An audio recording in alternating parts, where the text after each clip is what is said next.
Assalamualaikum warahmatullahi wabarakatuh. Nama saya Hairuman Sali dari kelas 6A pagi Kesos. Di sini saya akan menyampaikan materi tentang mazhab sistem dunia.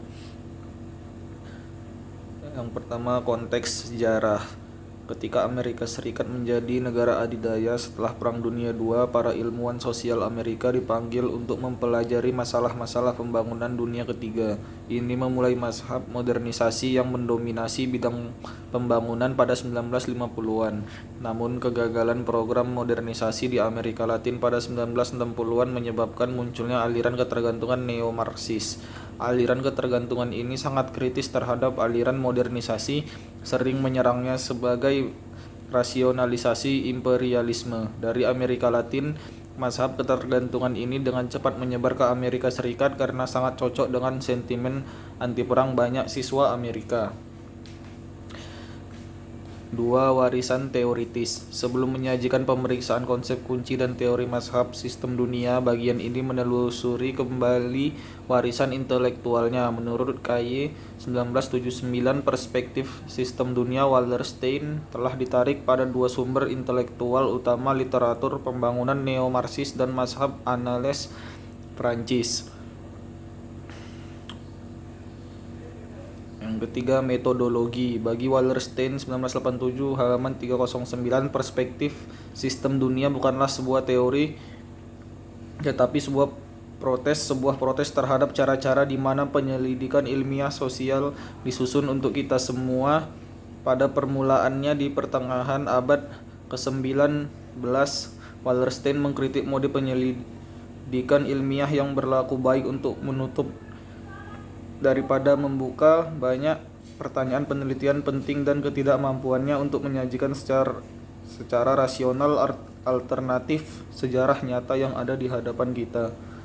Secara khusus, Wallerstein merasa tidak nyaman dengan 5 asumsi berikut dari penyelidikan ilmiah sosial tradisional yang telah menginformasikan proses penelitian kami selama 150 tahun terakhir.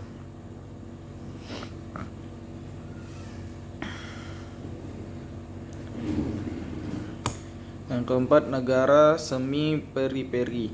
Wallerstein 1979b telah mengkritik konsepsi sistem bimodal. Dia berpendapat bahwa dunia terlalu rumit untuk diklasifikasikan sebagai sistem bimodal dengan inti dan pinggiran saja. Ada banyak negara di antara negara-negara yang tidak cocok dengan kategori inti atau pinggiran. Akibatnya, Wallerstein mengusulkan sistem trimodal yang terdiri dari inti, semi periferi, dan periferi.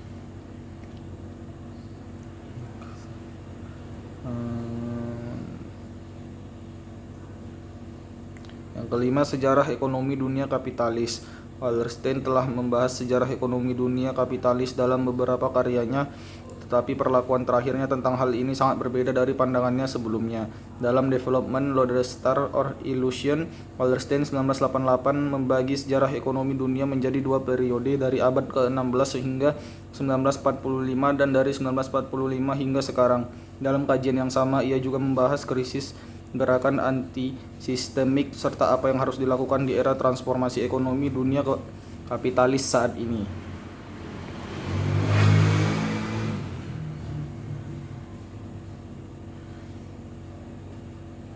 Yang keenam, perbandingan perspektif, dependensi, dan sistem dunia. Dalam formulasi sebelumnya, perspektif sistem dunia memiliki jejak perspektif ketergantungan dan oleh karena itu sering dikutip bersama dengan mazhab ketergantungan.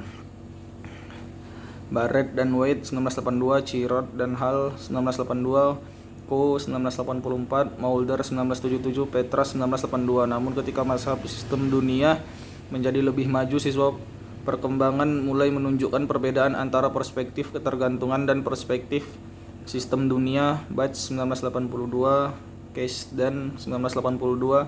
Jadi 1981. Perbedaan-perbedaan ini dibahas satu persatu di bagian ini. Lihat tabel 81 untuk ringkasannya.